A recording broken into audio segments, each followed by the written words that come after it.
जय हिंद। ये दुनिया रहस्यों से भरी हुई है।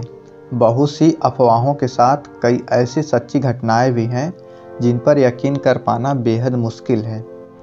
बीते 66 वर्ष पहले जापान एयरपोर्ट पर उतरे एक अनजान यात्री की कहानी भी कुछ इसी तरह ही रहस्यमयी है। सन 1954 में टोक्यो के हिनेडा एयरपोर्ट पर एक यात्री उतरता है। अन्य यात्रियों की भांति वह यात्री भी चेकआउट काउंटर की तरफ बढ़ता है।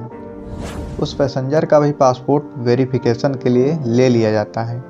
यहाँ तक सब कुछ सामान्य था, लेकिन यही बात तब असामान्य हो जाती है जब पासपोर्ट चेक करने वाले अफसर की नज़र उस देश के नाम पर जाती है जहाँ का वह व्यक्ति निवासी है, और उस देश का नाम था टोरेड। अब तक इस देश के बारे में वहाँ मौजूद किसी भी कस्टम अधिकारी ने कभी नहीं सुना था। अब उस अनजान यात्री से पूछताछ शुरू हो जाती है। सबसे पहले उससे जापान आने की वजह पूछी जाती है, तो वह बताता है कि वह यहाँ एक बिजनेस ट्रिप पर आया है और इसके पहले भी वह यहाँ 2 बार आ चुका है। यह सब सुनकर सभी अधिकारी हैरान हो जाते हैं। उसके अनुसार उसका टोरेड कंट्री फ्रांस और स्पेन के मध्य कहीं स्थित है। चौंकाने वाली बात तो यह थी कि उसके पासपोर्ट पर लगी अन्य देशों की मोहरें भी सही थी और उस व्यक्ति के सारे डॉक्यूमेंट्स भी ओरिजिनल थे।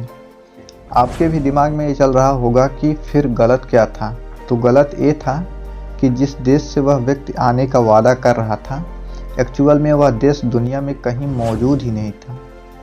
और जिस कंपनी का कर्मचारी वो खुद को बता रहा था, उस कंपनी का भी कहना था कि उसका इस तरह के किसी व्यक्ति से कोई संबंध नहीं है। इसी तरह वह जापान की जिस कंपनी में मीटिंग के लिए आया था, उस कंपनी ने भी ऐसे व्यक्ति को जानने से इनकार कर दिया, और जिस होटल में वह व्यक्ति ठहरने की बात कर रहा था, उस होटल में भी उसके नाम से कोई बुकिंग नहीं थी।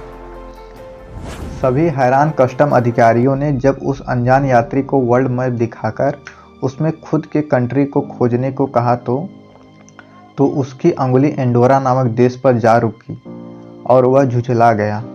उसका दावा था कि यह मैप गलत है, क्योंकि यहाँ एंडोरा की जगह टोरेड का मैप होना चाहिए था, और उसने यह भी कहा कि उसका देश यहाँ पिछले 1000 वर्षों से स्थित है। उस यात्री की हर बात कस्टम अधिकारियों को उलझा रही थी, लेकिन उसके दस्तावेज भी फर्जी नहीं लग रहे थे। और तो और उसके पासपोर्ट पर इससे पूर्व टोक्यो की कई यात्राओं की मोहर लगी हुई थी। मामले को उलझता देख एयरपोर्ट अथॉरिटी ने एक होटल के कमरे में पुलिस कस्टडी के साथ उस अनजान यात्री के ठहरने की व्यवस्था कर दी। उन्हें लगा कि इससे उन्हें इस रहस्यमयी शख्स के बारे में गहराई से जानने को मिलेगा, मगर हर किसी की आंखें फटी की फटी तब रह गईं जब अगली सुबह वह शख्स उस बंद कमरे के अंदर से ही न जाने कहां गायब हो गया। इतना ही नहीं, बल्कि जो दस्तावेज पुलिस ने उससे बरामद किए थे वो सब भी गायब थे।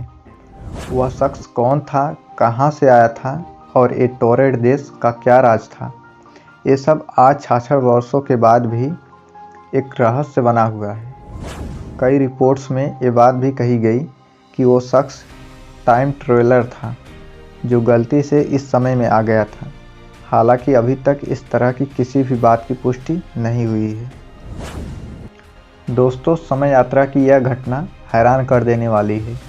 कैसे कोई व्यक्ति अपने समय से सैकड़ों साल आगे या पीछे जा सकता है और अपने भविष्य और भूतकाल का भी अनुभव कर सकता है।